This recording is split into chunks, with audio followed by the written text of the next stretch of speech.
The clay is cool against your fingertips, terracotta brown, dense as stone, covered in wedge-shaped marks so small you need magnification to see where one character ends and another begins. The tablet sits in a climate-controlled drawer at the University of Pennsylvania Museum of Archaeology and Anthropology, catalogued, photographed, translated. But translation is where the strangeness begins. The text describes a boat, not a fishing vessel or a river barge, but something the Sumerians called the boat of heaven. And this boat, according to the wedge marks pressed into wet clay over 4,000 years ago, was loaded, not with grain or copper or trade goods, but with kingship, with priesthood, with the art of metalworking and the secrets of woodcraft, with the knowledge of war and the protocols of peace, with sexual intercourse and prostitution, with music and lamentation, with truth-speaking and the craft of lying. Over 100 elements of what the Sumerians called Me, divine decrees, cosmic principles, the fundamental building blocks of civilization itself, were placed on this boat.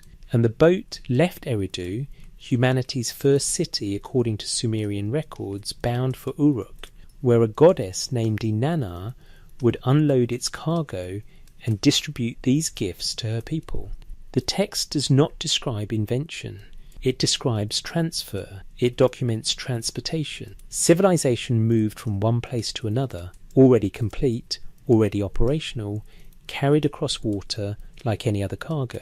If you're listening to this as you drift towards sleep, take a moment and comment where you're in the world right now, because what we're about to explore affects the story every human civilization tells about where knowledge came from. The Sumerian tablets don't describe humanity figuring things out through trial and error. They describe something being given, something being moved, something arriving. The title of this video promises to reveal what happened after the Anunnaki arrived on Earth. But here's what makes that promise strange. The Sumerian texts themselves never describe the Anunnaki arriving as if from elsewhere. The texts begin with them already present, already in authority, already possessing knowledge that would then be distributed to humanity through specific documented procedures. The question isn't whether beings called Anunnaki existed in Sumerian theology. Every scholar agrees they did. The question is, what happened next? What did these texts say occurred during the period when divine beings and newly created humans shared the same world? The boat of heaven, loaded with the Me, crossing from Eridu to Uruk, is where we begin. Not because it's the first event in Sumerian chronology, but because it's one of the clearest documented examples of the pattern we'll trace through tablet after tablet, site after site, translation after translation. A pattern of knowledge that wasn't developed but delivered. Systems that didn't evolve but were implemented. Civilization that appeared not gradually but suddenly, with the kind of organisational sophistication that archaeologists struggle to explain when they dig through the earliest layers of Sumerian cities. The air in the museum storage room is dry. Humidity control protects the tablets from the moisture that originally shaped them. Outside, Philadelphia carries on its modern existence. Cars, smartphones, the accumulated innovation of millennia. But in this drawer, pressed into clay by a Sumerian scribe whose name we'll never know, is a story about how civilization might actually arrive, not through human ingenuity alone, but through transmission, through teaching, through the deliberate transfer of knowledge from beings who already possessed it to a species created according to these same texts, specifically to receive it. We're going to examine what the tablets actually say, not what internet theories claim they say, not what ancient astronaut enthusiasts wish they said, not what academic orthodoxy insists they must mean. We'll look at the wedge marks themselves, the translations scholars have produced, the archaeological context that surrounds each text, and the uncomfortable question those contexts raise. What if the Sumerians were documenting a real transfer of knowledge, and we've spent centuries assuming they were just making up stories about gods? The boat leaves Eridu, Inanna steers it toward Uruk, and in its hold, everything necessary to transform a collection of humans into a civilization waits to be unloaded. This is what the texts say happened after the Anunnaki arrived, the system already in place. When John Punnett Peters stood in the ruins of Nippur in 1889, he saw mounds. Tells, as archaeologists call them, accumulated layers of human occupation compressed into hills of debris, pottery shards, and mud brick. The University of Pennsylvania had sent him to find texts, and Nippur, mentioned in Sumerian tablets as the sacred city of Enlil, seemed promising. What Peters and his team found over 4 excavation seasons would transform our understanding of how early Mesopotamian civilization functioned. They found texts, tens of thousands of them. But these weren't myths or poetry or the religious hymns Peters might have expected from a cult centre. Mixed among the literary and religious material were administrative documents, receipts, inventories, records of offerings delivered to the temple, lists of personnel and their duties, accounts of grain distributed as rations, documentation of legal disputes and their resolutions. The tablets came from the Eka, the temple complex dedicated to Enlil, and what they revealed was a bureaucracy, not a primitive one struggling toward organisation, but a sophisticated administrative apparatus that managed resources, tracked personnel, maintained records, and operated according to established procedures. The system documented in these tablets didn't look like something gradually developing. It looked operational, implemented, already functioning according to principles someone had established before the earliest tablets were written. The Eka wasn't just a temple. Sumerian texts describe it as the cosmic administrative centre, the place where divine authority was exercised, where decisions affecting all of Sumer were made, where the Anunnaki convened to determine the fates of cities and kings. The archaeological record Peters uncovered matched this description. The physical remains showed a complex capable of managing the economic, religious, and political life of the entire Sumerian world. Hermann Hilprecht, who analysed many of the tablets Peters recovered, noted something peculiar. The administrative sophistication visible in the earliest readable tablets, those from the late 3rd millennium BC/C, appeared fully formed. There wasn't a clear developmental sequence showing simpler record keeping gradually becoming more complex. The system seemed to begin sophisticated and remain sophisticated, with variations in detail but not in fundamental organisational principles. This pattern extends beyond Nippur. When archaeologists excavate early Sumerian sites, they consistently find evidence of complex administration appearing at the earliest literate levels. Uruk, Ur-Lagash, Umma, each shows similar characteristics: standardized measurement systems, consistent accounting practices, hierarchical administrative structures, all present from the moment these cities become archaeologically visible through their written records. Orthodox archaeology explains this by pointing to a pre-literate developmental period. The sophistication must have evolved before writing was invented to record it, scholars argue. The organisational principles were worked out during centuries or millennia of pre-literate culture, then simply transcribed once cuneiform emerged as a recording technology. This explanation is reasonable. It's probably correct. But it requires us to assume an entire phase of civilizational development for which we have no direct evidence, only the logical necessity that complexity doesn't appear from nothing. The Sumerian texts, however, tell a different story. They don't describe a gradual working out of administrative principles. They describe these principles as gifts, as elements of the ME that were possessed by divine beings and then transmitted to humanity. The text known as Enki and the World Order catalogues Enki's establishment of these systems, describing how he perfected the divine powers and determined the fates across the land. The text doesn't show trial and error, it shows implementation. At Nippur, this implementation centered on Enlil. The tablets describe him as Lord of the Air, King of the Gods, the one whose word could not be countermanded. The Eka was his residence, but also his administrative headquarters. Decisions made there bound both divine and human realms. Kingship itself, according to multiple Sumerian sources, was exercised on earth only when authorized by Enlil at Nippur. Kings travelled there to receive legitimation. Conquering rulers claimed authority over Sumer by controlling Nippur and its temples.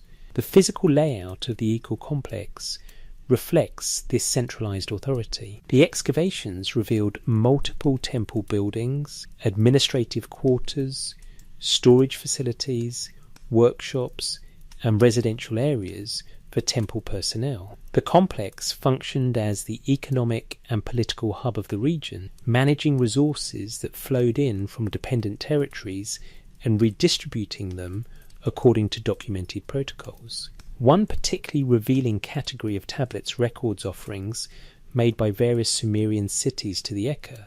These aren't random gifts, they're documented obligations, deliveries made according to established schedules, recorded with precision, and stored in organized archives.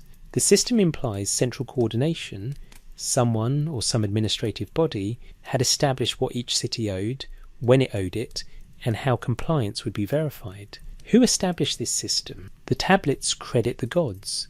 Specifically, they credit the Anunnaki, the great gods who decreed fates. The administrative apparatus visible at Nippur was understood by the Sumerians themselves as divine in origin, operated by humans under divine supervision, implementing decisions made by divine beings. Modern scholarship reads this as theology projected onto human institutions. The kings and priests who actually ran the system attributed it to gods for legitimacy, the argument goes. The reality was human, but the claimed source was divine, a standard pattern in ancient kingship ideologies. But here's what makes the Sumerian case unusual. The texts don't just claim divine origin for the system in general. They document specific instances of divine beings implementing specific procedures. The Cylinder of Gudea, for example, records how the goddess Nisaba taught the ruler of Lagash, the divine measuring rod, and showed him the proper design for a temple through a dream that included detailed architectural specifications. The Curse of a God describes how Inanna established laws for the city's governance. Text after text describes not vague divine inspiration, but specific transmission of specific knowledge. The Emi themselves, those elements of civilization loaded onto Inanna's boat, represent this specificity. The lists of Emi in various tablets include administrative functions, lordship, godship, the exalted crown, the throne of kingship, the exalted scepter, the royal insignia, the exalted shrine, shepherdship, kingship. But they also include practical skills, metalworking, leatherworking, building, basket weaving, wisdom, understanding, the craft of the smith, the craft of the coppersmith, the craft of the scribe, the craft of the carpenter, the craft of the leather worker. These aren't abstract principles, they're specific competencies, catalogued with the precision of a technical manual. And according to the texts, they existed as distinct, transferable bodies of knowledge that divine beings possessed and could grant to humans. The administrative tablets from Nippur document the result: a functioning system, operational procedures, standardized practices, but they don't document the system's creation. There's no tablet that says, today we figured out how to track grain deliveries, or we've decided to start organizing temple personnel hierarchically. The system is simply present in the earliest records, already functioning, already established. Peters and Hilprecht excavated ancient texts, but they were also excavating a mystery. How does sophisticated administration appear without documented development? The Sumerian answer is straightforward. It was given. By whom? By the Anunnaki. Through what means? Through the ME. To what end? So that civilization could function as intended, organised, managed, sustainable. Whether we accept this answer depends on what we think happened when divine beings and humans existed in the same documented space. The tablets say the gods ruled, humans served, and knowledge flowed from the former to the latter through established channels. The archaeological record shows sophisticated organisation appearing suddenly in the written record. These two things, text and artefact, align. The question is whether alignment equals documentation or merely reflects how ancient people explain things they didn't understand about their own origins. The Echo at Nippur continued functioning for millennia. The administrative apparatus evolved in details but maintained its basic structure through dynasty after dynasty. Whoever established the system built something that worked, something that endured, something that didn't require constant reinvention because the principles were sound from the beginning. The tablets sit in museums now. Pennsylvania, Istanbul, Baghdad, the Nippur archive, scattered by a century of excavation and political history. But the wedge marks still describe a system that began operational and remained operational, established by divine decree and maintained by human administration, linking heaven and earth through bureaucracy. It's an unusual foundation for civilization, but it's what the texts say happened after the Anunnaki arrived, the labour that broke the gods. The tablet designated K1624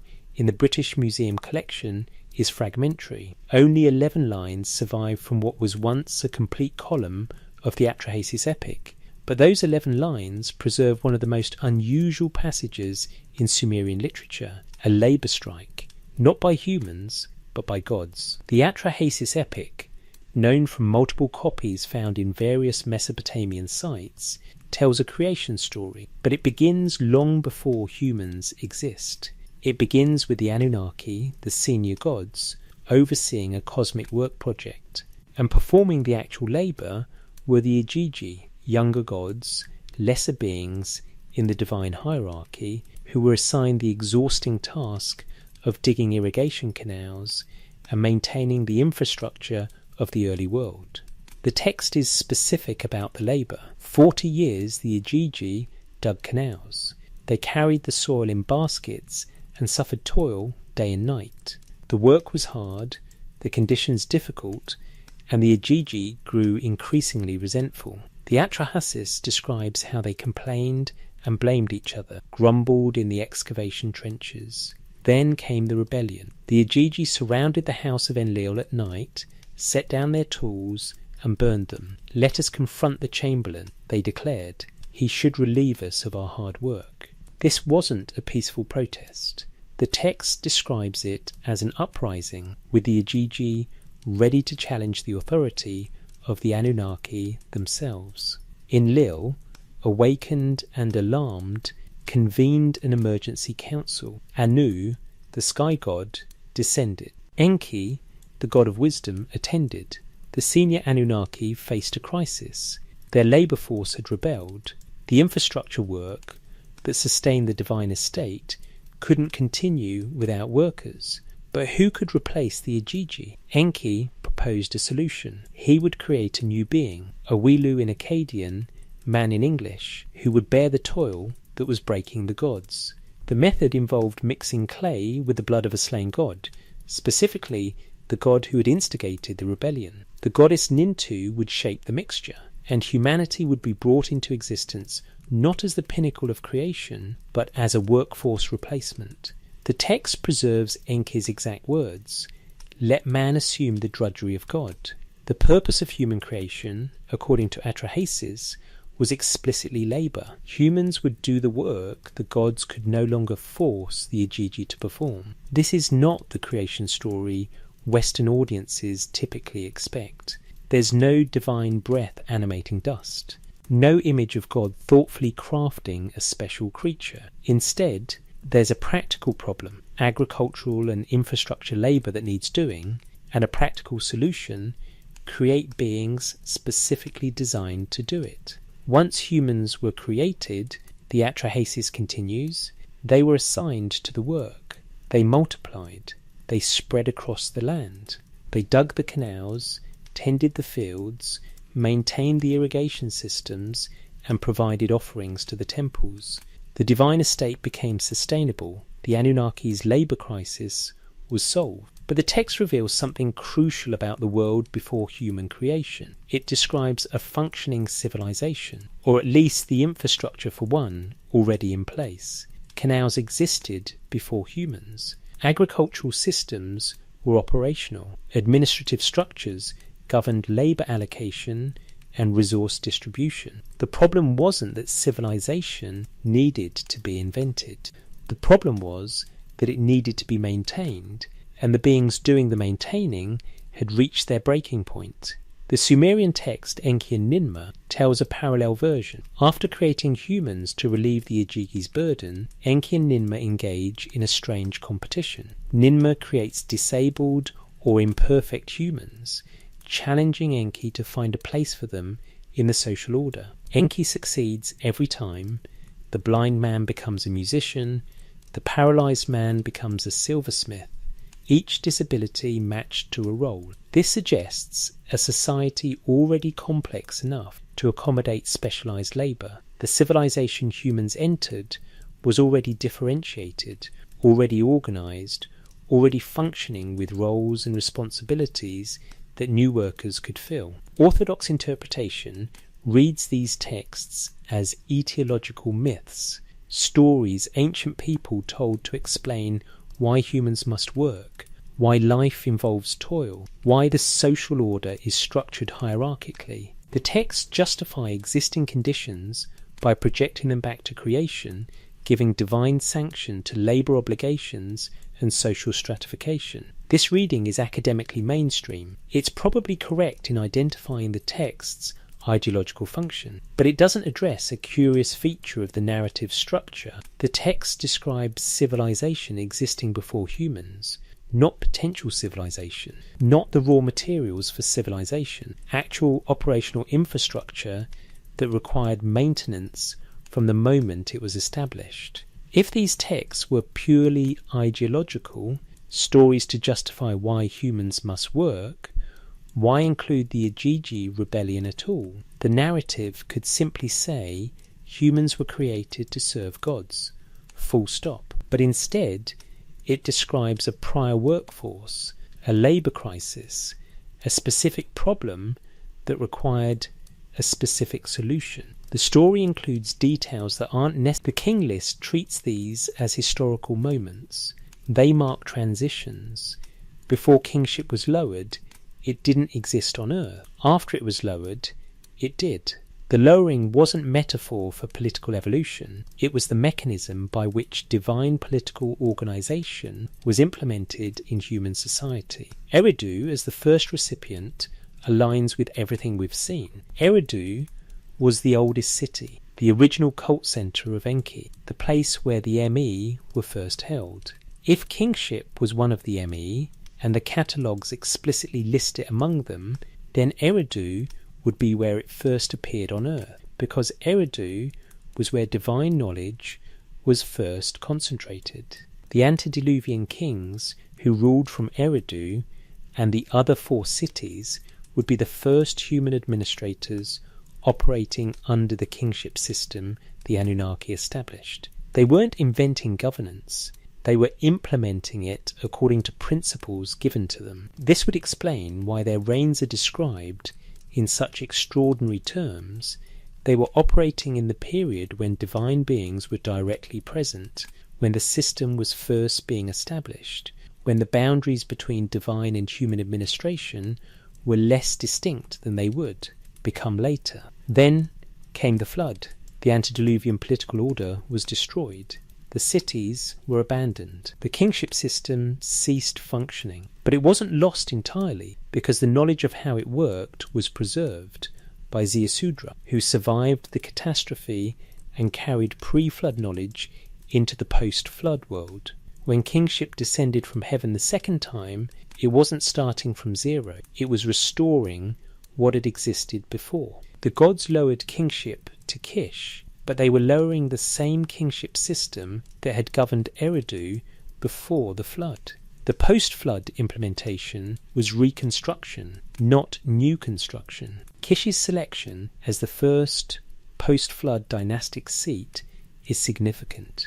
Archaeological excavation at Kish Tel al-Uhaymir revealed occupation from the early dynastic period, making it one of the oldest post-flood settlements, with continuous occupation through later periods. The city maintained importance throughout Mesopotamian history. Kings claimed King of Kish as a title even when they ruled from other cities, because Kish represented primacy, the first place where legitimate kingship was re-established after the catastrophe. The king list's post-flood section shows more historically plausible characteristics. Reign lengths drop dramatically. Where antediluvian kings ruled for tens of thousands of years, early post-flood kings rule for hundreds or dozens of years, still extraordinary by normal human lifespans, but approaching plausibility. As the list moves forward chronologically, reign lengths continue decreasing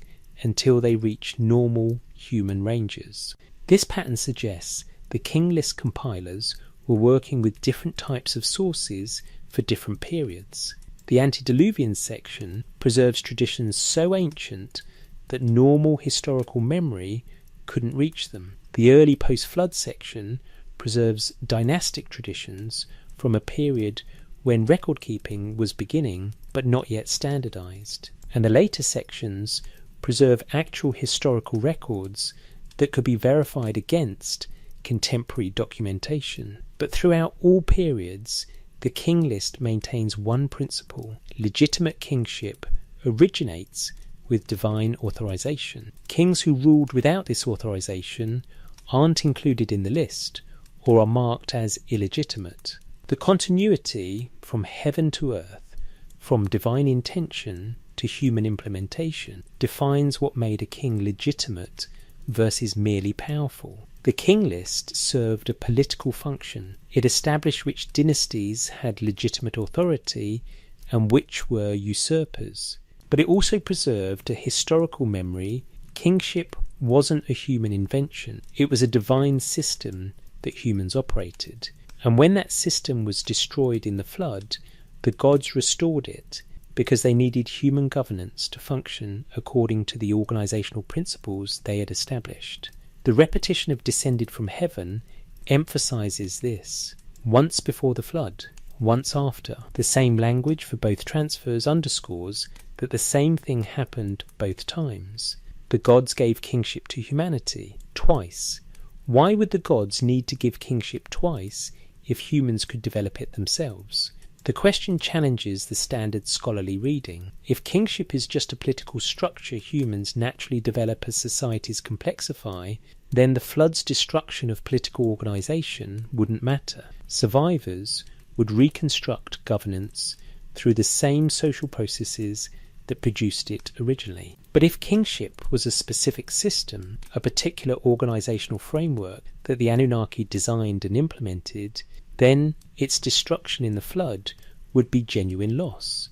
The system wouldn't automatically re-emerge from human social dynamics. It would need to be re-implemented by those who possess the organisational knowledge. Hence, kingship descended from heaven again after the flood, because the gods who designed the system re-established it for the human survivors. This reading treats the king list as documentation rather than mythology. It takes seriously the text's own claims about what it's recording, not just which kings ruled when, but how kingship itself came to exist on Earth. The list documents both the chronological sequence and the origin mechanism. The antediluvian kings, with their impossible reign lengths, present a textual problem scholars handle various ways. Some suggest the numbers are corrupted through scribal copying errors. Some propose they're symbolic, representing dynasties rather than individual rulers. Some argue they reflect a different numbering system, perhaps originally measured in months or seasons, later misunderstood as years.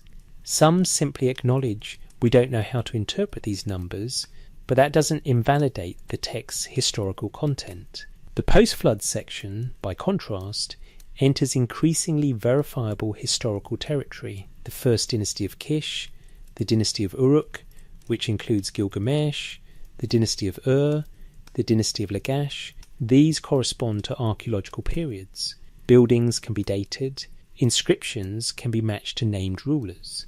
As we move forward chronologically in the king list, we move from tradition into history, but the transition isn't sharp. The early post-flood dynasties occupy a border zone, historical enough that they correspond to archaeological periods and cultural memories, but distant enough that their details are uncertain and legendary elements surround key figures. Gilgamesh's historicity remains debated. He appears in the king list with a plausible 126-year reign, long but not impossible for a figure of extraordinary importance, whose name might have covered multiple rulers, or whose reign was measured differently. He also appears in literary epics as a hero seeking immortality and travelling to meet the flood survivor. Was there a historical Gilgamesh? Probably. Was he exactly as the texts describe? Impossible to verify. What matters for our purpose isn't whether specific early kings were historical, it's what the king list says about the system they operated within. That system, kingship itself, was given twice, before the flood and after, by the same source both times, for the same purpose both times, organising human society according to divine administrative principles. The Weld-Blundell prism preserves this memory in cuneiform wedges pressed into clay 4,000 years ago, but the tradition it records was already ancient when the prism was inscribed. The compilers were working with sources, with traditions, with king lists from various cities that they synthesized into a unified chronology. They chose what to include and how to frame it. And they chose to frame it with kingship descending from heaven, twice. That framing wasn't accidental. It conveyed what they believed about political authority's origin, not human invention, but divine gift. Not evolved gradually, but implemented deliberately. Not developed independently in different cities, but distributed from a central divine source to specific locations at specific times. First to Eridu, before the flood, when the Anunnaki established their administrative system on Earth and humans were created to operate within it. Then to Kish, after the flood, when survivors needed the same system restored so civilization could resume functioning. The boat of heaven carried the ME from Eridu to Uruk, distributing civilizational knowledge between cities. But kingship descended from heaven to earth, distributing political organization from divine realm to human society. Different mechanisms, same pattern, knowledge and systems flowing from possessors to recipients, from beings who already understood how civilization works to beings who needed to learn. The king list sits in Oxford now, inscribed on clay that survived millennia. It documents kings who ruled, dynasties that rose and fell, empires that dominated and collapsed. But beneath the chronological catalogue is a claim about origins, about where the system came from, about who established it, and why they needed to establish it twice. The gods lowered kingship from heaven. After the flood swept over, the gods lowered kingship from heaven again. The repetition wasn't poetic, it was historical. It described what happened after the Anunnaki arrived on Earth, and after they needed to restore what catastrophe destroyed. The system they established governed Mesopotamia for 3,000 years.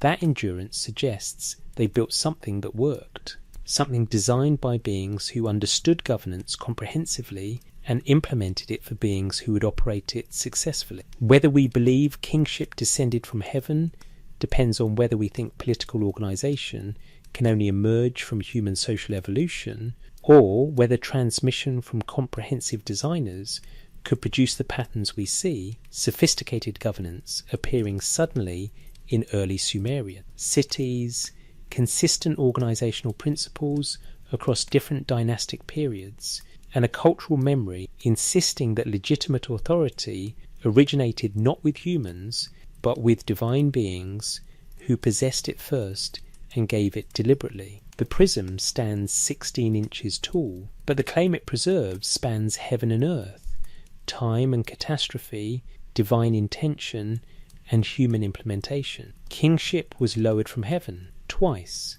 The king list says so, and it says so because that's what happened.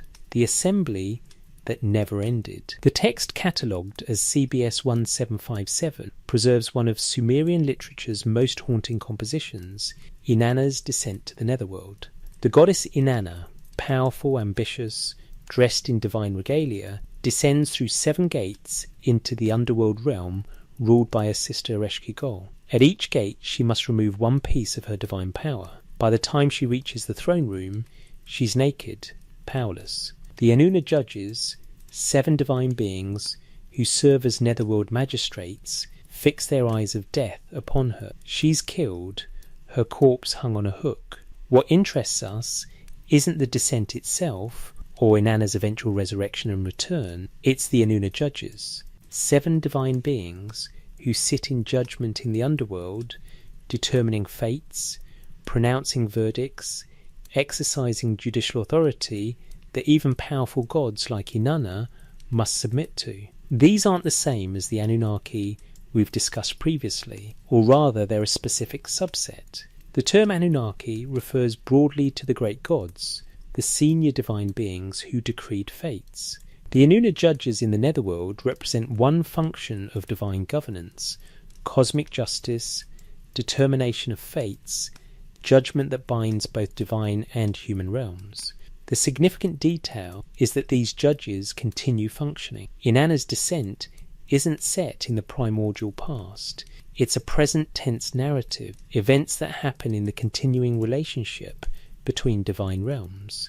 The assembly of divine judges remains operational, exercising authority, making determinations that affect both gods and humans. This pattern extends throughout Sumerian and Akkadian literature. The divine assembly, the council where great gods convene to make decisions, appears in text after text as an ongoing institution, not something that operated in the distant past and then ceased.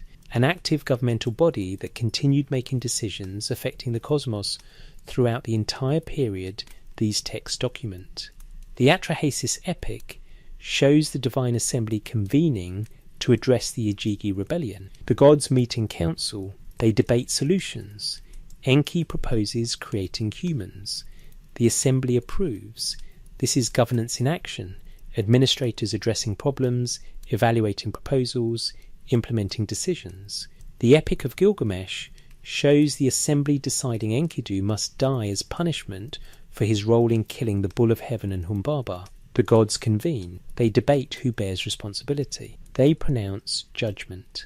And Enkidu, despite being divinely created and beloved by Gilgamesh, must submit to the assembly's decision. He falls ill and dies, bound by divine verdict. The Enuma Elish, the Babylonian creation epic, shows Marduk rising to supremacy precisely by receiving authority from the divine assembly. The older gods grant him kingship over them in exchange for defeating Tiamat, but the granting happens through formal assembly action. Marduk doesn't seize power, it's conferred by collective divine decision. And throughout the text, the assembly continues meeting, validating decisions, maintaining governance structures. What these texts describe is not mythology about how things began. They describe ongoing governmental operations. The divine assembly wasn't a primordial event that established authority once and then dissolved. It was the continuing administrative mechanism through which divine governance functioned. For human rulers, this had immediate practical implications. Legitimate kingship required divine authorization, specifically authorization from the assembly of great gods. Kings travelled to Nippur, where Enlil presided, to receive this authorization. The ceremony wasn't just religious theatre, it represented validation by the divine governmental body that held ultimate authority. When a king conquered territories, he sought recognition from the divine assembly that his rule was legitimate. When dynasties changed, the new dynasty needed the assembly's approval. When cities claimed dominance over others, they justified it through divine assembly decisions. Political legitimacy flowed from divine governmental action. The texts consistently portray this governmental structure as hierarchical and organized. Anu presides as sky god and senior authority. Enlil exercises executive authority as lord of the air and king of the gods. Enki contributes wisdom and implements complex solutions. Other gods hold specific portfolios. Inanna Ishtar for war and sexuality, Utu Shamash for justice, Nana Sin for the moon's cycles, Nisaba for writing and grain, Ninhursag for childbirth. Each has domains, responsibilities, and authority within their sphere. This isn't pantheon as literary device. The texts describe an organizational chart. Different gods handle different functions, report through hierarchical relationships, and coordinate through assembly meetings where major decisions are debated and decided collectively. Human governance mirrored this structure. Kings exercised authority, but major decisions required consultation with councils of elders or assembly of citizens in some city-states.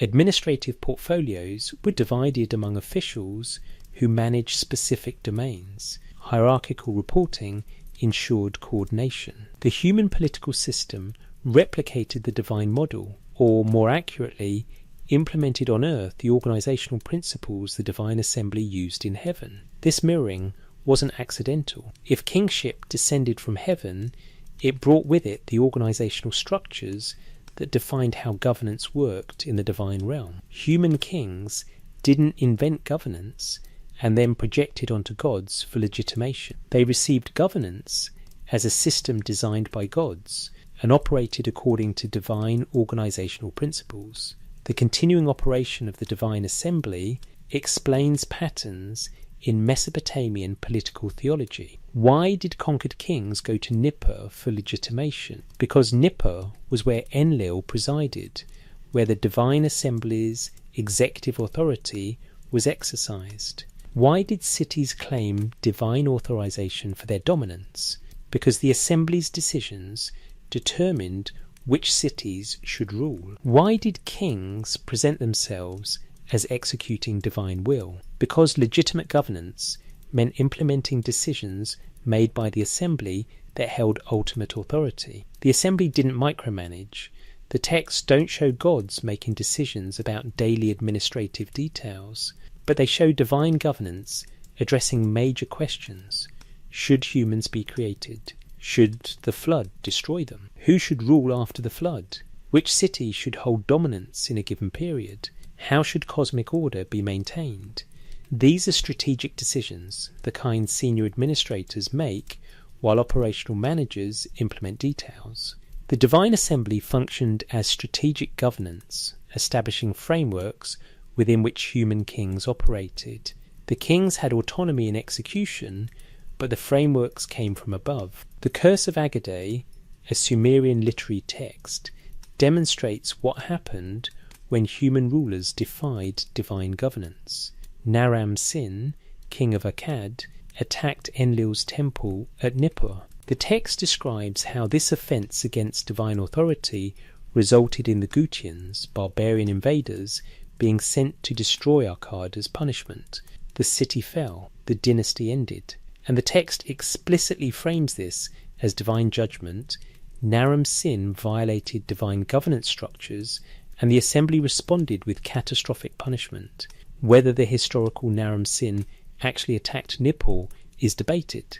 What matters is how the text frames legitimate versus illegitimate exercise of power. Kings could rule forcefully, conquer territories, expand empires, but they couldn't violate the divine governance structure. Attacking Nippur, the assembly's earthly seat, was attacking governance itself. That crossed a line that the assembly would not tolerate. The continuing divine assembly also explains how Mesopotamian civilization maintained relative organizational continuity across dynastic changes, conquests, and political upheavals. Different kings ruled, different cities dominated, different empires rose and fell, but the underlying governance structure remained consistent because it was understood as divinely established and divinely maintained. Human rulers came and went, but the divine assembly continued. Its organizational principles remained authoritative. Its decisions determined legitimacy, and kings who aligned with divine governance succeeded, while those who defied it failed, or so the texts consistently claim. This creates an interesting historical dynamic. If we read these texts as pure ideology, human rulers claiming divine sanction for their authority, then the divine assembly is fiction projected onto reality. But if we read them as documenting actual knowledge transmission and organizational implementation, then the divine assembly represents the source of governance structures that human rulers learned and applied. The practical difference is minimal. Either way, Mesopotamian civilization operated according to consistent organizational principles for millennia. Either human rulers invented these principles and attributed them to gods for legitimacy, or divine beings established these principles and humans implemented them. The structures functioned identically either way, but the textual claim is specific. Divine governance came first. The assembly operated before human civilization. It made the decision to create humans. It established how humans would be governed, and it continued operating throughout the entire historical period, making strategic decisions while human kings executed them. The Anunna judges in Inanna's Descent represent one aspect of this continuing governance, the judicial function. Other texts show other functions: legislative, deciding what laws should govern; executive, implementing decisions through delegated authority; administrative, managing resources and personnel. The divine assembly operated as a complete government, not just a religious concept. Archaeological evidence can't prove the divine assembly existed. We dig up temples, not divine council chambers. We find administrative tablets recording human decisions, not divine ones. But we do find consistent organizational structures across Mesopotamian civilization, governance principles that appear early and persist late, suggesting they were established as a coherent system rather than evolved piecemeal. The texts claim this consistency derived from divine governance structures that human systems replicated. The alternative explanation is that human rulers developed these structures and then created mythology claiming divine origin. Both explanations account for the evidence.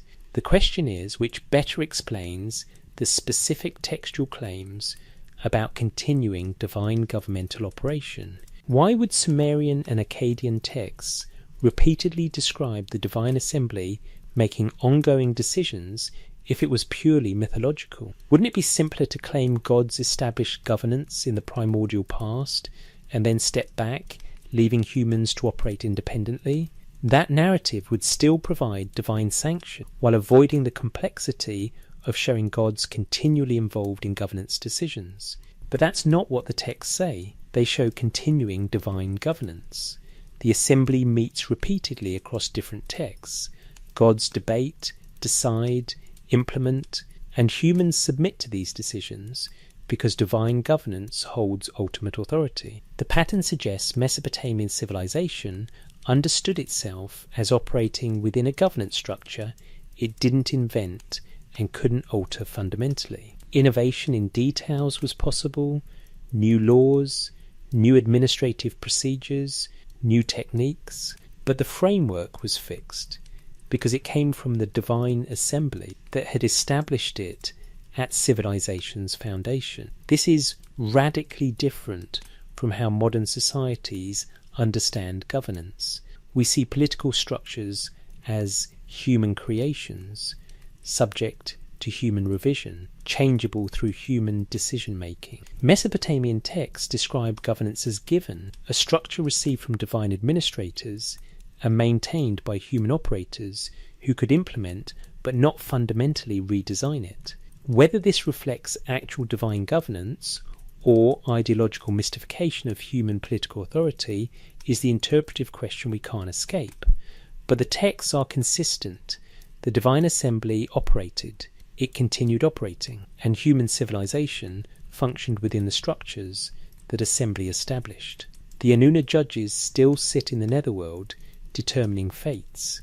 The assembly still convenes when major decisions require collective divine wisdom. Enlil still exercises executive authority from Nippur. The system continues because governance isn't a one-time creation. It's an ongoing operational structure that requires continuous divine administration to maintain cosmic and earthly order. This is what the texts say happened after the Anunnaki arrived. They didn't just create humans and then depart. They established governance structures and continued operating them. The assembly that first decided to create humanity remained in session, addressing new problems, making new decisions, maintaining the order they had established. The boat of heaven carried the ME from Eridu to Uruk, but the divine assembly maintained authority over both cities, over all cities, over the entire civilizational structure that the ME enabled. Knowledge could be distributed, but authority remained centralized in the governmental body that had established the system initially, the assembly that never ended, still meeting, still deciding, still governing the cosmos and the human civilization that operated within divine organizational frameworks.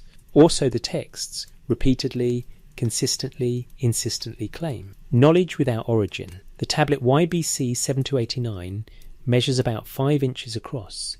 It sits in the Yale Babylonian collection, a mathematical exercise from the Old Babylonian period, approximately 1800-1600 BCE. Inscribed on its surface is a square with diagonals drawn. Along one edge, the number 30. Along the diagonal, 2 numbers in Sumerian sexagesimal notation that, when converted to decimal, equal 1.414213, accurate to 5 decimal places.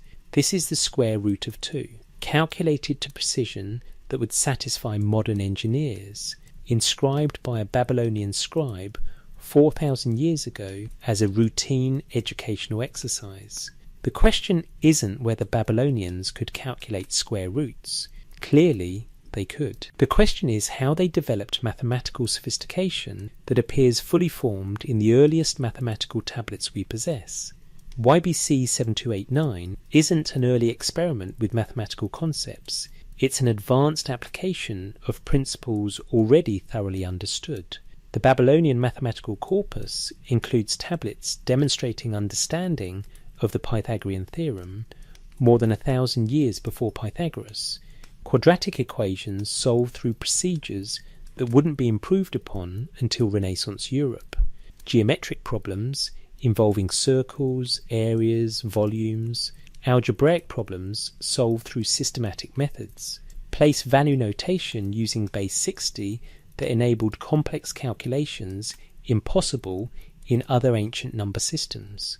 This isn't primitive mathematics gradually complexified. It's sophisticated mathematics appearing documented as soon as mathematical tablets appear in the archaeological record. The developmental phase, the period when these concepts and procedures were worked out, isn't archaeologically visible. By the time we have mathematical texts, mathematics is already advanced.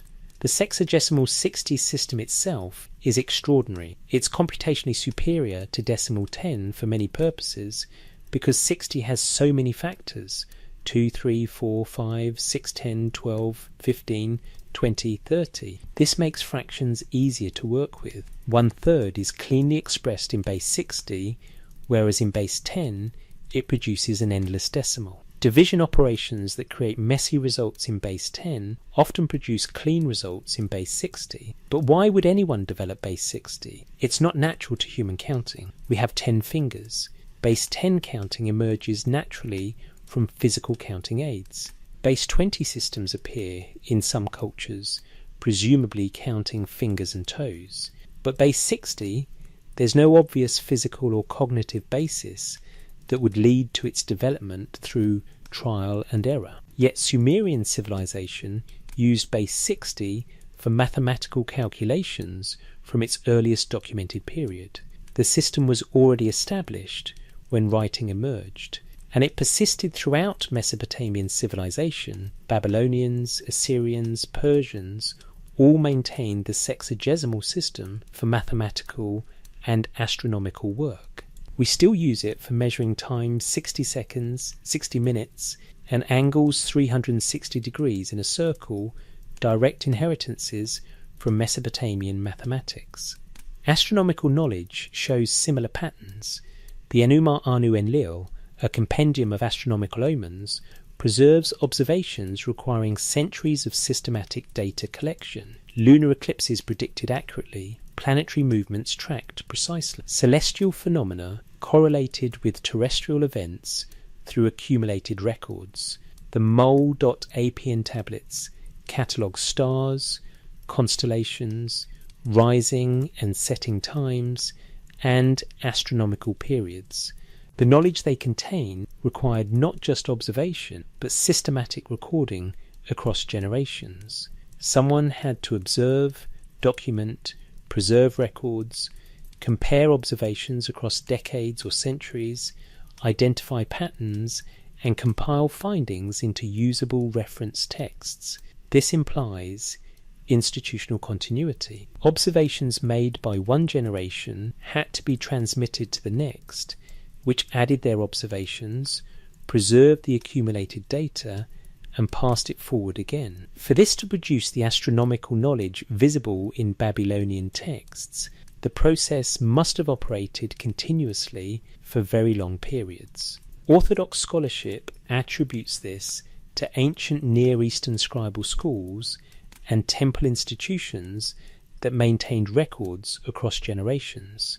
Priests observed celestial phenomena, recorded them, maintained archives, and trained successors who continued the work. Over centuries, this accumulated into sophisticated astronomical knowledge. This explanation is reasonable and probably correct for how the knowledge was maintained and expanded, but it doesn't address origin. How did systematic astronomical observation begin? Who decided to start recording celestial phenomena methodically? Why did they organize observations according to principles that enabled pattern recognition over time? The texts claim astronomical knowledge was part of the ME, the divine decrees held by Enki and distributed to humanity. If this is more than metaphor, it suggests astronomical knowledge wasn't developed through gradual human observation, but transmitted as an established body of understanding that humans then maintained and expanded. Medical texts show similar sophistication. Diagnostic procedures documented in Babylonian medical tablets demonstrate systematic observation of symptoms and correlation with treatments. The texts aren't primitive trial and error medicine. They're organized compilations. If the patient presents symptoms A, B, and C, apply treatment X. If symptoms D, E, and F, apply treatment Y. This requires not just individual healers helping individual patients. It requires systematic knowledge collection, many healers observing many patients, recording what worked, comparing results, identifying patterns, and compiling findings into reference texts. Again, institutional continuity and systematic methodology appear already established in the earliest medical texts. Legal codes present the same pattern. The Code of Hammurabi 1750 is famous, but it wasn't the first Mesopotamian legal collection. Earlier codes exist: the Code of Ur-Nammu 2100-2050, the Code of Lipit Ishtar, 1930 legal reforms of Ur-Kagina 2350. These codes don't show law gradually emerging from custom. They show sophisticated legal thinking, abstract principles applied to specific cases, proportional punishments, distinctions between intentional and accidental harm, recognition of social status affecting legal outcomes. Ur-Nammu's code includes provisions like, if a man commits a murder, that man must be killed. If a man commits a robbery, he will be killed. If a man commits a kidnapping, he is to be imprisoned and pay 15 shekels of silver. This isn't primitive justice. It's systematic legal thinking with calibrated responses to different offences. Where did this systematic thinking originate? Legal codes don't emerge from nothing. They represent accumulated wisdom about conflict resolution, social order, and justice. But the earliest codes we possess already demonstrate this accumulated wisdom. The developmental phase isn't documented. The Sumerian explanation, consistent across domains, is that knowledge was given. The ME included justice, decision-making, judgment, legal principles among the divine decrees Enki held and Inanna distributed. If this describes actual knowledge transmission rather than metaphorical attribution, it explains why legal sophistication appears early. Humans didn't develop legal thinking from scratch. They received principles from beings who already possessed comprehensive understanding of how justice and social order function. Metallurgy provides another example. Copper smelting appears in the archaeological record during the Chalcolithic period. Bronze appears during the early Bronze Age. Iron smelting develops later. This sequence suggests technological progression: simple metals first, alloys next, more complex metallurgy later. But the techniques for working these metals appear sophisticated as soon as metal objects appear archaeologically. Casting, forging, annealing, creating alloys with specific properties, these aren't primitive experiments. They're skilled metalworking appearing at the same time we find metal objects. This could result from organic materials not preserving. Early metallurgical experiments might have used materials that decomposed, leaving only successful products in the archaeological record. But Mesopotamian texts claim metalworking was part of the ME, knowledge Enki possessed and transmitted. The craft of the smith, the craft of the coppersmith, appear explicitly in ME catalogues. If we take this literally, it describes knowledge transmission. Someone who already understood metallurgy taught humans how to smelt, alloy, cast and forge metal. Humans didn't experiment toward these techniques over generations. They received instruction from teachers who possessed comprehensive metallurgical knowledge. Can we believe this? Modern epistemology assumes knowledge emerges through human observation, experimentation, and accumulated learning. Discovery happens through trial and error, refined across generations. No shortcuts exist. Humans must figure things out the hard way. But what if teaching shortcuts the process? If someone already knows metallurgy and systematically teaches it, the learner doesn't need trial and error. They receive established knowledge directly. Their metallurgical products will show sophistication from the start because they're implementing techniques taught by experts, not discovering techniques through experiment. The Apkallu tradition describes exactly this teaching function. The 7 sages emerged from the sea and taught humanity the arts of civilization, not vague inspiration, systematic instruction in specific skills. Writing, mathematics, construction, agriculture, law, governance. The complete curriculum necessary for civilization to function. If this describes historical knowledge transmission, it explains why sophistication appears early across multiple domains. Not because humans were smarter 4,000 years ago, but because they were taught by beings who already possessed comprehensive knowledge and transmitted it systematically. The alternative explanation requires assuming rapid parallel development of sophisticated techniques across multiple domains: mathematics, astronomy, medicine, law, metallurgy, architecture, writing, all emerging to advanced levels within relatively short timeframes without leaving clear archaeological evidence of developmental phases.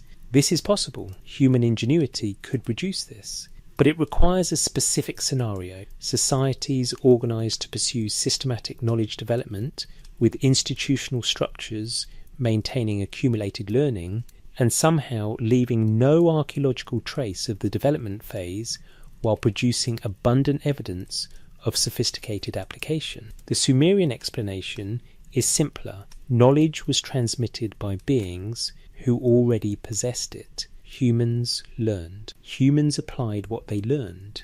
And humans maintained and incrementally expanded the knowledge base they received. But the foundation, the core principles enabling each domain, came through teaching, not discovery. This doesn't diminish human achievement. Maintaining and expanding sophisticated knowledge across millennia is extraordinary accomplishment. Applying abstract principles to generate new solutions demonstrates real intelligence, but it does shift the origin story. Not humans developing everything from scratch through trial and error, but humans receiving comprehensive foundations and building successfully on them. YBC 7289 sits in New Haven, inscribed with the square root of 2 calculated to 5 decimal places. The scribe who wrote it didn't discover this value. He learned it from teachers who learned from their teachers. The transmission chain extended backward through generations of scribes maintaining mathematical knowledge. But where did the chain begin? With the first human mathematician who figured out sexagesimal place value notation and calculated square roots to high precision? Or with divine teachers, the Apkallu, agents of Enki, who possessed mathematical knowledge and taught humans systematically? The tablets don't show mathematics developing, they show mathematics being applied. Development must have happened. Either humans developed it before writing, or divine beings developed it and then transmitted it. The texts consistently claim the latter. Knowledge without visible origin, sophistication without documented development, techniques appearing fully formed in the earliest records. Either humans were extraordinarily talented at rapid knowledge development while leaving no archaeological trace of the development process, or the Sumerian claim is accurate. Comprehensive knowledge was transmitted by beings who already possessed it, distributed to humanity as part of the ME, taught by the Apkallu during the period when divine beings actively instructed humans in how civilization works. The boat of heaven carried the ME, among them wisdom, understanding, the craft of the scribe, mathematical knowledge, astronomical observation, legal judgment, metallurgical techniques. Not discoveries, but gifts. Not developed, but given. Not human achievement, but divine transmission. Or so the texts claim. And the archaeological record shows results consistent with that claim. Sophisticated knowledge appearing early, maintained consistently, expanded incrementally, but not fundamentally revised, because the core principles were understood as established by teachers who possessed comprehensive understanding. Mathematics precise to 5 decimal places. Astronomy tracking celestial cycles. Medicine correlating symptoms with treatments. Law applying abstract principles to specific cases. Metallurgy producing alloys with engineered properties. Architecture implementing sophisticated design principles. All present early, all sophisticated early, all attributed by the Sumerians themselves to divine teaching, to the ME given by Enki, to instruction by the Apkallu, who emerged from the sea knowing how civilization works and teaching humans to maintain what they established. Knowledge without origin, except the origin the texts consistently identify, transmission from beings who already knew. The pattern the tablets show. When you lay the tablets side by side, not physically, they're scattered across museums on 3 continents, but conceptually, arranging the evidence each preserves into a composite picture, a pattern emerges. Not speculation, not interpretation imposed from outside. A pattern the texts themselves insist upon repeatedly across different compositions from different periods in different genres. The pattern has phases. Phase 1. Divine presence established. The Anunnaki exist. They operate civilization-level infrastructure. They establish cities.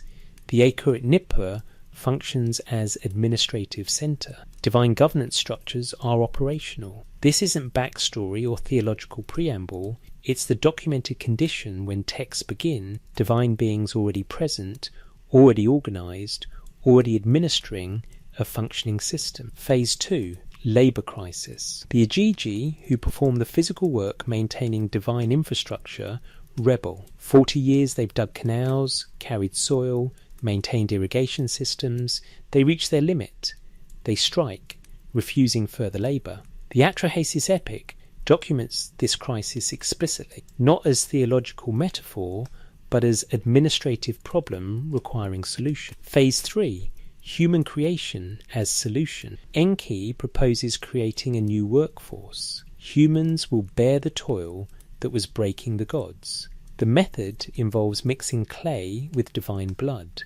Nintu shapes the mixture. Humans are brought into existence specifically to serve as replacement labour for the Ajiji who refuse to continue. Phase 4. Knowledge transmission. Humans need instruction to function in their assigned role. The ME, comprehensive civilizational knowledge, are held by Enki at Eridu and distributed to other centres, notably Uruk when Inanna steals them. The Apkallu, 7 sages, emerge from the sea and teach humanity systematically. Writing, mathematics, law, architecture, agriculture, metallurgy, governance, the complete curriculum necessary for civilization. Phase 5. Population growth and divine regulation. Humans multiply rapidly, they become numerous, noisy. Enlil finds their clamour disturbing. The gods send plagues, droughts, and eventually the flood to reduce human population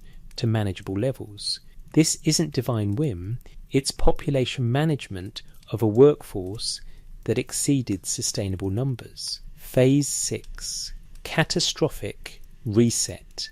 The flood destroys the antediluvian world. 5 cities, Eridu, Bad Tibira, Larak, Sippar, Shuruppak, are abandoned.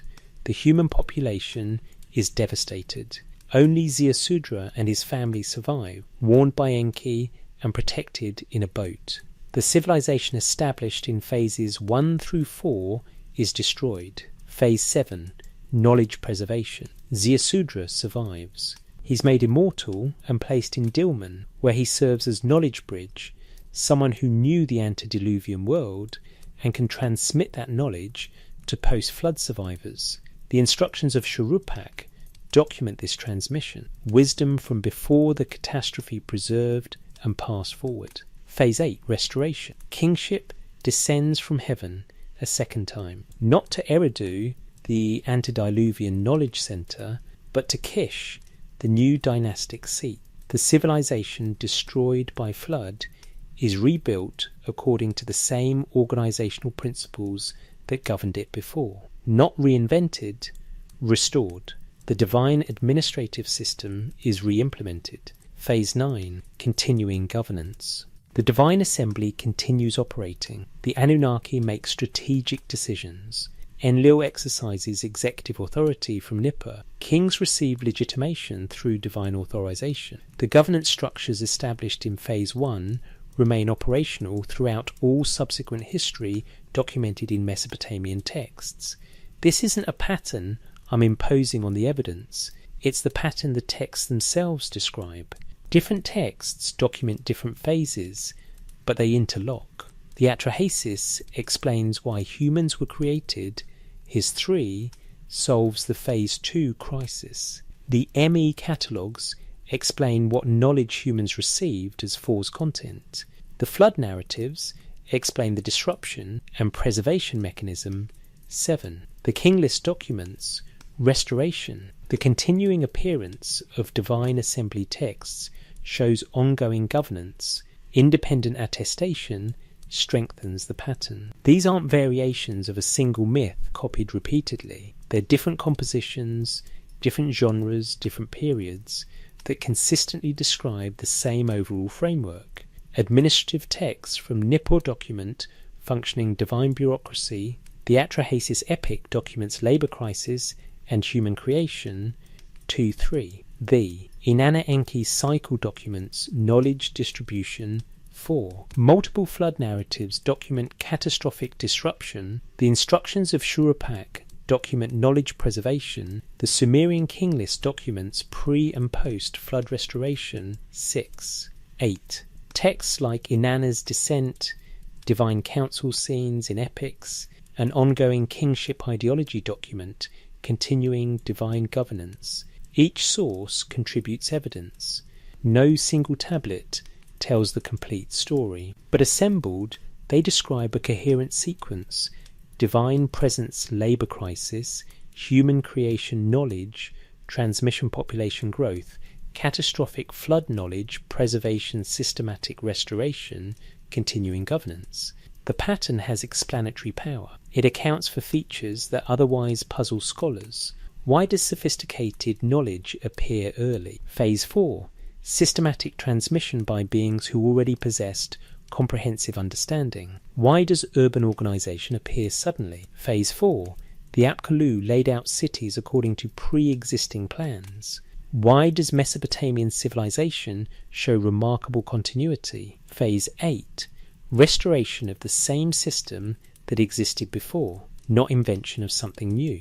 Why does the flood mark such a clear boundary in Mesopotamian cultural memory? Phase 6. Genuine catastrophic disruption requiring Phase 7 preservation efforts and Phase 8 restoration. Why do texts consistently claim divine origin for civilizational knowledge? Because phases 1 through 4 describe divine beings establishing and teaching the system that humans then operated. Why does kingship descend from heaven twice? Because Phase 8 required re-implementing the governance system Phase 6 destroyed. The pattern is falsifiable. If we found texts describing humans gradually developing civilization through trial and error, the pattern would fail. If we found texts showing divine beings arriving after human civilization already existed, the pattern would fail. If we found texts treating the flood as minor disruption rather than civilizational reset, the pattern would fail. But we don't find those texts. We find texts consistently describing the 9-phase pattern: divine establishment, human creation knowledge transmission, catastrophe, preservation, restoration, continuing governance. Orthodox scholarship explains this pattern as mythology, stories ancient people told to explain their world. The pattern reflects ideology, not history. It attributes human achievements to divine action for theological and political purposes. It explains present conditions by projecting them back to sacred origins. This interpretation has merit. Ancient societies regularly created origin myths. Mythology served important social functions. Attributing civilization to gods enhanced royal authority and social cohesion. But this interpretation struggles with specific details. Why describe the Igigi rebellion? It's not necessary for ideological purposes. A simple gods created humans to serve them would suffice for justifying human labour. The rebellion detail adds narrative complexity without enhancing ideology. Why the Enki theft narrative? Inanna stealing knowledge from Enki through trickery is oddly specific. If the goal was just claiming divine origin for civilizational knowledge, a straightforward bestowal would work better ideologically than theft requiring Enki's drunkenness. Why such precise ME catalogues? Over 100 specific competencies listed individually. This level of detail exceeds what mythology requires. It reads more like curriculum documentation. Why the emphasis on knowledge preservation through the flood? The Ziusudra Shurupak lineage, preserving pre-flood wisdom, is narratively complex. If the goal was just explaining post-flood civilization, the gods could simply reteach everything. The preservation detail suggests actual concern with knowledge continuity. Why kingship descended from heaven twice? Repeating the phrase after the flood adds nothing ideologically. Once establishes divine origin of kingship. Repeating it suggests the texts are tracking actual re-implementation of governance after disruption. Why continuing divine governance? If the texts were just origin myths, they'd front-load divine action in the primordial past. Instead, they consistently show gods remaining involved in governance throughout historical periods. This complicates rather than simplifies the ideological message. These details make sense if the texts are documenting actual events, but become narrative complications if they're pure mythology. Documentation includes details because they happened. Mythology streamlines details to enhance message effectiveness. The pattern the tablets show is remarkably consistent across sources that weren't centrally coordinated. The Atrahasis was composed independently from the Inanna Enki cycle. The instructions of Shuruppak developed independently from the king list, yet they align. They describe compatible phases of the same overall sequence. This consistency suggests either 1, different compositions drew on common traditions that were carefully maintained with remarkable fidelity across generations, or different compositions documented different aspects of events that actually occurred in the sequence described. Option 1 is academically orthodox. Option 2 is the alternative reading. Both explain the evidence. The question is, which explains it more completely with fewer auxiliary assumptions? Orthodox reading assumes highly consistent traditions maintained across generations with minimal variation, consistent ideology projecting same story into sacred past, 3, coincidental alignment between mythological claims and archaeological patterns like sudden appearance of, sophisticated knowledge, theological motivations sufficient to generate detailed narratives with complex internal logic. Alternative reading assumes texts document events that occurred. Consistency results from describing same events from different perspectives. 3, archaeological alignment results from texts accurately describing knowledge transmission that occurred. 4, narrative complexity results from documenting complex real events. Both require assumptions. The question is, which assumptions are more parsimonious? Does it require fewer assumptions to believe the pattern results from carefully maintained mythology or from documentation of real events? The answer depends partly on prior beliefs about whether beings, like the Anunnaki, could exist. If you believe non-human intelligent beings with advanced knowledge are possible, the documentation hypothesis becomes plausible. If you believe such beings are impossible, the mythology hypothesis is necessary by default. But evidence should shape beliefs about plausibility, not vice versa. The Sumerian tablets are evidence. They consistently describe a specific pattern. That pattern either documents something real or represents mythology maintained with remarkable consistency. The tablets themselves can't tell us which, but they can tell us what pattern they describe. And the pattern is, divine beings established civilization, created humans to maintain it, transmitted comprehensive knowledge systematically, experienced catastrophic disruption, preserved knowledge across the disruption, restored civilization according to original principles, and continued, governing throughout subsequent history. That's what the tablets show. Whether they show it because it happened, or because Sumerians believed it happened, is the interpretation question we bring to the evidence. But the pattern itself, the consistent, interconnected, independently attested 9-phase sequence, is not interpretation. It's what the wedge marks actually say. The boat of heaven carried the ME from Eridu to Uruk. But that boat was one vessel in a larger fleet. The Atrahasis documented creation. The king list documented restoration. The instructions documented preservation. Each tablet a boat carrying part of the pattern. And assembled, they deliver the same cargo, a consistent account of what happened after the Anunnaki arrived. Documentation or mythology, historical memory or theological imagination. Those are our interpretive options. But the pattern exists independent of our interpretation. The texts say what they say, and what they say is internally consistent, independently attested, and remarkably specific about how civilization began, was disrupted, and was restored by beings who already knew how civilization works. 2 ways to read the same clay. The curator's gloves are white cotton, pristine against the terracotta brown of the tablet.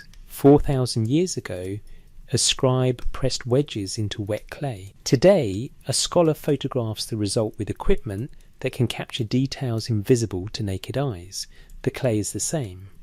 But what we see when we look at it divides interpretation. Reading 1. Mythology and social function. This is academic orthodoxy, refined through 2 centuries of Assyriology, Sumerology, and ancient Near Eastern studies. It begins with reasonable premises.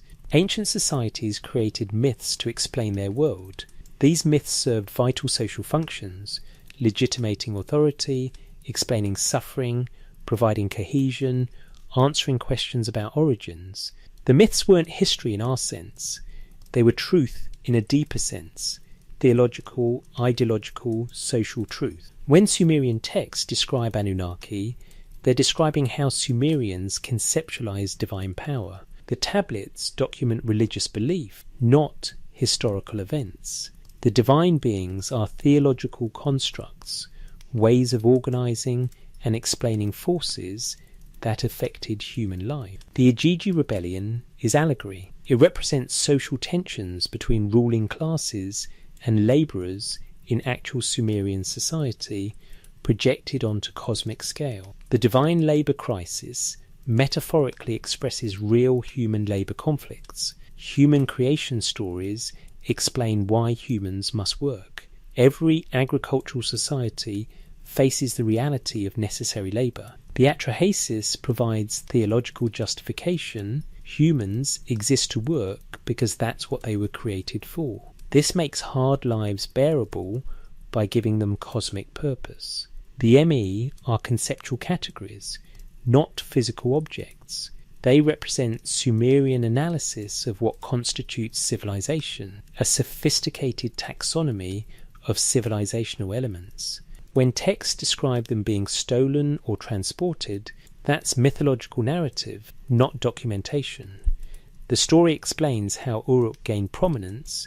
Inanna brought the ME there. The flood narratives remember real regional flooding, devastating events that traumatized Mesopotamian populations.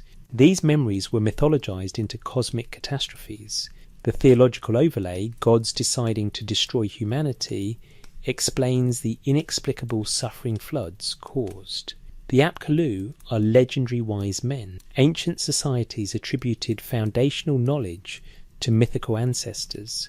The 7 sages represent this pattern, primordial wisdom figures who explain how civilization began. Kingship descending from heaven is political theology. Every ancient kingship claimed divine authorization. The Sumerian version is distinctive but not unique. It legitimates royal authority by making kings divine representatives. The continuing divine assembly is theological projection. Human political structures, councils, assemblies, hierarchical authority are projected onto divine realm. Gods govern like kings govern, because humans imagine gods in human political terms. This reading is scholarly consensus. It's taught in universities. It underlies academic publications. It shapes museum interpretations. And it has substantial evidence supporting it.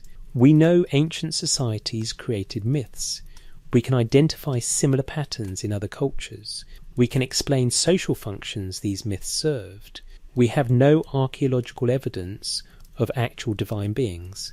The supernatural elements seem obviously fictional to modern rationalism. Alternative readings risk pseudo-archaeology and ancient astronaut theories. Reading 2. Documentation and memory. This interpretation is academically marginal, popular in some circles, dismissed by scholars. It begins with different premises. What if the tablets document actual events, not mythology, but memory, records of what happened, preserved through generations, eventually written down? The Anunnaki were real beings, not supernatural gods, but technologically advanced visitors, or a prior civilization with knowledge far exceeding that of early humans. Sumerian theology reflects contact with these beings, remembered and revered. The Igigi rebellion documents labour organisation during the period when these advanced beings directed infrastructure projects. The strike wasn't metaphor, it was a real labour dispute among their workforce. Human creation refers to genetic intervention or biological engineering. The clay and divine blood mixture is symbolic description of procedures the Sumerians couldn't understand technically. Humans were created or modified by beings with biological knowledge. The ME were information systems, perhaps physical storage media, perhaps systematic teaching programs. The boat carrying them from Eridu to Uruk documents actual knowledge transfer between centres. The flood happened as described, a catastrophic regional event that destroyed early Mesopotamian civilization. Ziusudra's survival documents preserved pre-catastrophe knowledge. The Apkallu were actual teachers, representatives of the advanced civilization, who systematically instructed early humans in civilizational arts. Kingship descending from heaven describes implementation of governance systems by beings who already understood sophisticated political organisation. This reading has its own supporting arguments. The texts claim to be documenting events, using specific dates, locations and genealogies. The details are often oddly specific for pure mythology. Sophisticated knowledge appears early without visible developmental phase. Cross-cultural flood. Traditions suggest real catastrophic events. Ancient people weren't stupid, maybe they accurately recorded what they saw. Technological advancement makes non-human intelligence more plausible. The interpretive divide. These readings reach opposite conclusions from the same evidence. Both explain the tablets. Both account for archaeological patterns. Both have internal logical consistency. The divide isn't primarily about evidence. It's about premises. Premise A. Non-human intelligent beings with advanced knowledge are possible and could have contacted early humans. Premise B. Such beings are implausible or impossible. Human societies developed independently. If you accept premise A, documentation reading becomes viable. If you accept premise B, mythology reading is necessary. But consider what each reading must explain. Mythology reading must explain why knowledge appears sophisticated early, why developmental phases aren't archaeologically visible, why traditions maintained remarkable consistency across millennia, why narratives include details unnecessary for ideological function, why descriptions use procedural language rather than mythological style, why independent cultures share similar traditions. Documentation reading must explain where the advanced beings came from, why they aren't archaeologically obvious, why they disappeared, why only. Mesopotamian texts describe this clearly. How to distinguish documentation from mythology when both use similar narrative forms. Why mainstream scholarship rejects this interpretation. Neither reading explains everything effortlessly. Both require auxiliary hypotheses. The question is which requires fewer or more reasonable auxiliary hypotheses. What specific texts favour which reading? Some tablets lean toward mythology interpretation, highly symbolic texts like Inanna's Descent, texts with obvious literary artifice, texts serving clear political or religious propaganda purposes. Some tablets lean toward documentation interpretation, administrative texts with procedural tone, king list with specific chronological framework, atrahasis with its administrative problem solution structure, ME catalogues with their detailed taxonomies, texts using specific measurements, dates, and locations. The atrahasis is particularly interesting. Its narrative structure reads remarkably like administrative documentation. Problem: labour force is exhausted. Consultation: divine council convenes. Proposal: create replacement workforce. Implementation: specific procedure described. Result: humans assume labour role. Complication: population grows excessively. Solutions: progressive interventions. Final status: sustainable human population maintained. This is problem-solving procedure, not mythological narrative structure. It reads like bureaucracy documentation, not theological storytelling. The role of confirmation bias. Both readings risk confirmation bias.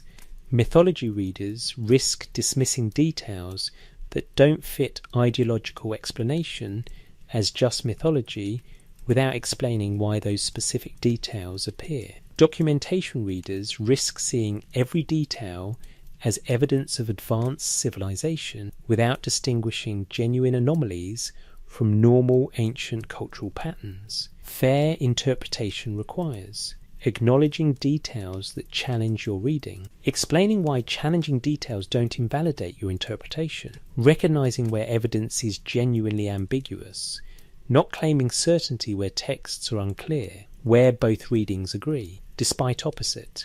Conclusions: both readings agree on crucial points.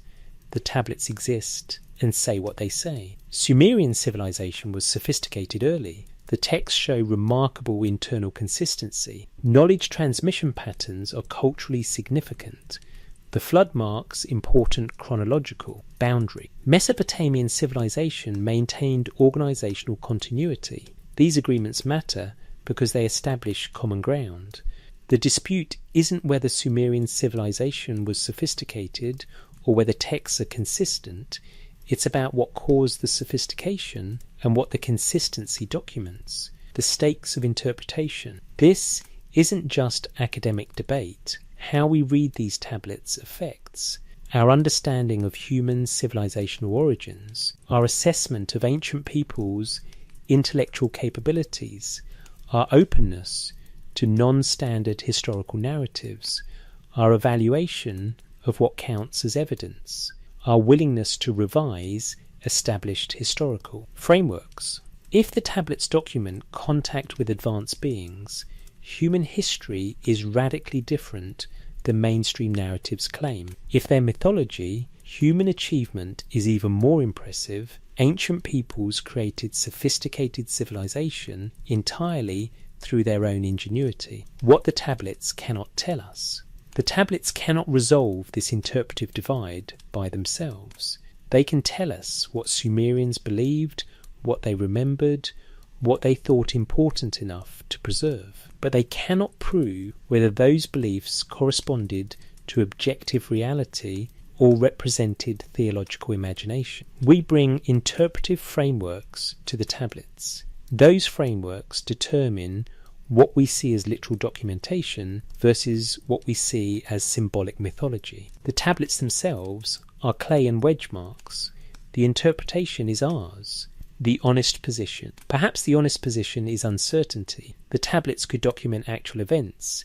They could represent sophisticated mythology. We lack independent evidence that would definitively prove either reading. What we can say is, the texts consistently describe knowledge transmission from advanced beings to humans. Sophisticated knowledge appears early in Mesopotamian civilization. These two facts are correlated.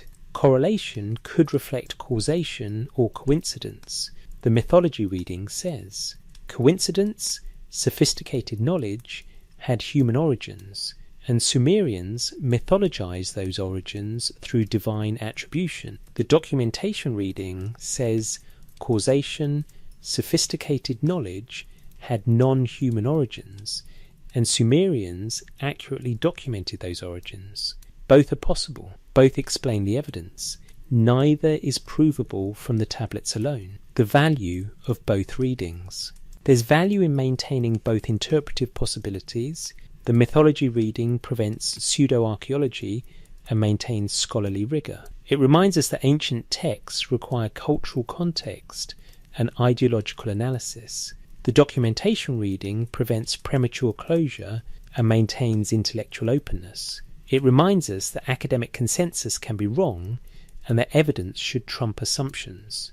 Good interpretation holds both possibilities, examines evidence carefully, acknowledges uncertainties, and avoids claiming certainty where texts are genuinely ambiguous. The curator photographs the tablet. The wedges catch light at angles. Each shadow marks where a scribe's stylus pressed clay 4,000 years ago. The stylus motion is preserved. The scribe's intention remains mysterious. Did the scribe believe he was recording divine history or documenting human mythology? The tablet can't tell us what the scribe believed about his own work. It can only show us what he wrote. And what he wrote along with hundreds of other scribes across millennia, was remarkably consistent. Divine beings established civilization, transmitted knowledge to humans, continued governing throughout history, documentation or mythology, memory or imagination. The tablets show us both possibilities. They cannot resolve which is true. That resolution requires evidence beyond the tablets themselves, archaeological, scientific, perhaps evidence we haven't yet discovered. Until such evidence emerges, we face two ways to read the same clay, both coherent, both explaining the patterns, both requiring us to decide what we find more plausible, that ancient people accurately documented extraordinary events, or that ancient people created extraordinary stories about ordinary events. The tablets sit in museums. The interpretations divide scholarship, and the question remains open: what happened after the Anunnaki arrived? The wedge marks give one answer. Whether we believe them is the question they leave us. The memory in the mud. The museum is quiet at this hour. Security lights cast long shadows across display cases. Behind climate-controlled glass, the tablets rest, some upright on stands, others flat in drawers, each one a voice from millennia past, speaking in wedge marks no one pressed for 4,000 years. If you could gather them all, every Sumerian tablet that describes the Anunnaki, the ME, the flood, the divine assembly, the creation of humans, the descent of kingship, you'd have thousands of pieces. Some are small palm-sized rectangles, some are large administrative documents, some are cylindrical, designed to be rolled across wet clay to create seals. Together, they weigh tons, the accumulated clay memories of civilization's oldest documented society. And if you read them all, in sequence, in context, with attention to what they actually say, rather than what we expect them to say, a story emerges. Not a simple story, not a fully clear story, but a consistent story. Before humans, there were others. Beings the Sumerians called Anunnaki, great ones who came from heaven and earth, who decreed fates, who governed. They built infrastructure, they organized society, they possessed comprehensive knowledge of how civilization functions. They had workers, the Ijigi, who maintained their physical infrastructure, but the workers reached their limit. They rebelled. They refused to continue. So the Anunnaki created humans, not as pinnacle of creation, but as practical solution to labor crisis. Humans would do the work that was breaking gods. They would maintain the civilization the Anunnaki had established. But humans needed instruction. They needed to know how to perform their function. So knowledge was transmitted. Through the ME, comprehensive civilizational knowledge held by Enki and distributed to humanity. Through the Apkallu, 7 sages who emerged from the sea and taught systematically. Through direct governance, kingship lowered from heaven, divine administration implemented on earth. Humans multiplied. They spread. They became numerous, noisy, disruptive. The Anunnaki sent disasters to reduce their numbers, plagues, droughts, and finally the flood. Most humans died. Most knowledge was lost. But one family survived. Ziusudra, warned by Enki, preserved in a boat. And Ziusudra carried knowledge across the catastrophe. His father Shurupak had taught him wisdom from the antediluvian world. That wisdom survived the waters. After the flood, civilization was restored. Not rebuilt from scratch, restored according to the organizational principles that had governed it before. Kingship descended from heaven again, not to Eridu, but to Kish. The divine administrative system was re-implemented, and humanity resumed its function, maintaining civilization according to principles the Anunnaki had established. Throughout all subsequent history, throughout every dynasty and conquest and empire, the divine assembly continued operating. The gods made strategic decisions. Humans implemented them. Civilization functioned within frameworks established at its foundation. This is what the tablets say, not what interpreters claim they really mean, not what mythology analysis suggests they symbolize. What they actually say, in procedural language, with specific details across hundreds of texts from multiple periods. You can read this as documentation, events that occurred, remembered and recorded by people who lived through them, or heard accounts from those who did. The Sumerian tablets preserving genuine history from the beginning of civilization, not mythology, but memory. Or you can read this as mythology, sophisticated ideological narratives created by ancient people to explain their world, legitimate their social order, and provide meaning to their existence. The Sumerian tablets preserving not history, but how Sumerians understood history through theological frameworks. Both readings respect the tablets, both take them seriously, both recognise their significance. They simply disagree on what kind of significance the tablets hold. As you drift towards sleep tonight, wherever you are in the world, consider what it would mean if the tablets document reality. It would mean humans didn't develop civilization independently. We received it through teaching, through knowledge transmission, through systematic instruction by beings who already possessed comprehensive understanding. It would mean our oldest memories as a species are memories of contact, of learning from others, of receiving civilization rather than inventing it. It would mean the sophistication we see in early Sumerian culture wasn't human genius figuring things out impossibly fast. It was human competence implementing what we'd been taught. It would mean catastrophe nearly destroyed everything, but knowledge was preserved, deliberately, carefully, by someone who understood that wisdom from before the disaster needed to survive into the age after. It would mean civilization is inheritance. We maintain and expand what was given to us. We didn't create the foundation, we build on it. Every mathematical insight, every legal principle, every organisational structure traces back to knowledge transmitted during the period when divine beings and humans shared the same world. Or it would mean humans are extraordinarily talented at creating sophisticated mythology, stories so detailed, so consistent, so carefully preserved across millennia that they could almost be mistaken for documentation of real events. Either way, documentation or mythology, the tablets preserve something extraordinary. Either they preserve the most important events in human history, first contact with beings who possess civilization and chose to share it, or they preserve the most sophisticated origin mythology any ancient culture created, a complete, consistent, detailed explanation of how civilization began, maintained across 3,000 years of cultural memory. The tablets don't tell us which interpretation is correct. They only tell us what happened, or what Sumerians believed happened, remembered happened, wanted to preserve as having happened. The boat of heaven loaded with Emi sails through these tablets, from Eridu to Uruk, from divine possession to human implementation, from Enki's drunken generosity to Inanna's calculated acquisition. The boat carries more than cargo. It carries the question every tablet poses: where does knowledge come from? Do we discover it slowly, painfully, through trial and error across generations? Or can it be given systematically by teachers who already know? The Sumerian answer is unambiguous.